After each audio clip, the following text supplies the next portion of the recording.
L'Association de développement d'Agosagbo a tenu ce samedi 20 décembre 2025 son assemblée générale et statutaire de fin d'année à Agosagbo dans la commune de Semimpodi. Cette rencontre a réuni les représentants de chaque quartier, les sages, le chef du village ainsi que le bureau exécutif de l'association.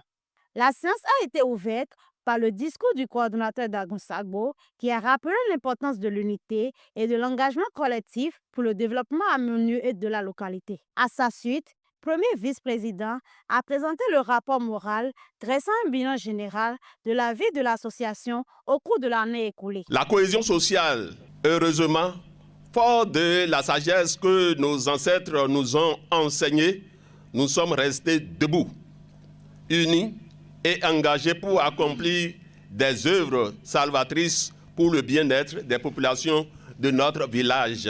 Mesdames et messieurs, cette prestigieuse Assemblée générale nous offre l'opportunité de réfléchir sur les enjeux de développement de notre village. Pour ma part, je tiens à vous remercier pour l'engagement de chacun et de tous au cours de cette année.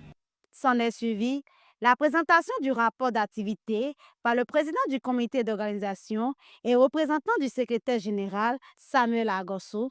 Celui-ci a fait le point des activités réalisées, de celles non réalisées, tout en exposant les défis majeurs auxquels la DVA reste confrontée.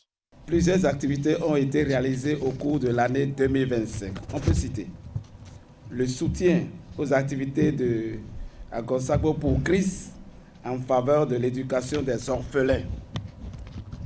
Il y a aussi la reconstruction dans un format moderne du marché du village Agosagbo. Il y a l'extension et l'achèvement de l'électrification du village suivi de l'appui pour l'éclairage public. La continuité du fonctionnement du système de communication radio publique du village et diverses actions d'assistance financière. Les défis majeurs à relever pour atteindre les objectifs fixés pour 2026 s'énoncent comme ci-après. Il y a amélioration de la mobilisation de ressources financières, la dynamisation des coordinations de zones, la réalisation des grosses activités du plan d'action, la gestion intelligente des risques de division consécutive aux élections, l'indispensable préparation du processus de fin de mandat et le renouvellement de la classe dirigeante.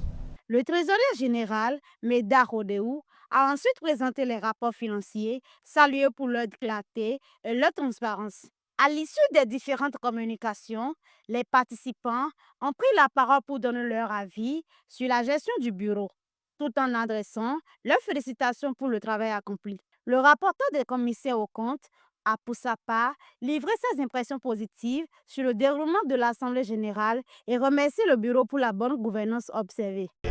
Vous avez constaté que ça s'est bien passé. Les représentants étaient là. Et puis, le bureau, par son dynamisme, a passé au peigne fin tout ce qu'ils ont fait durant 2025.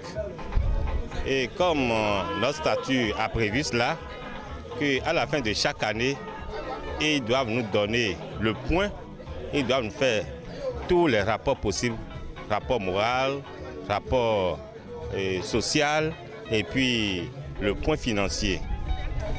Globalement, vous avez constaté l'appréciation par rapport à la population de cette activité-là. Ça s'est bien passé et c'est un bureau que nous tous nous avons félicité. C'est à leur actif. Cette assemblée générale et statutaire de fin d'année s'est ainsi achevée dans une ambiance conviviale et constructive, consacrant une journée jugée d'une grande réussite par l'ensemble des participants.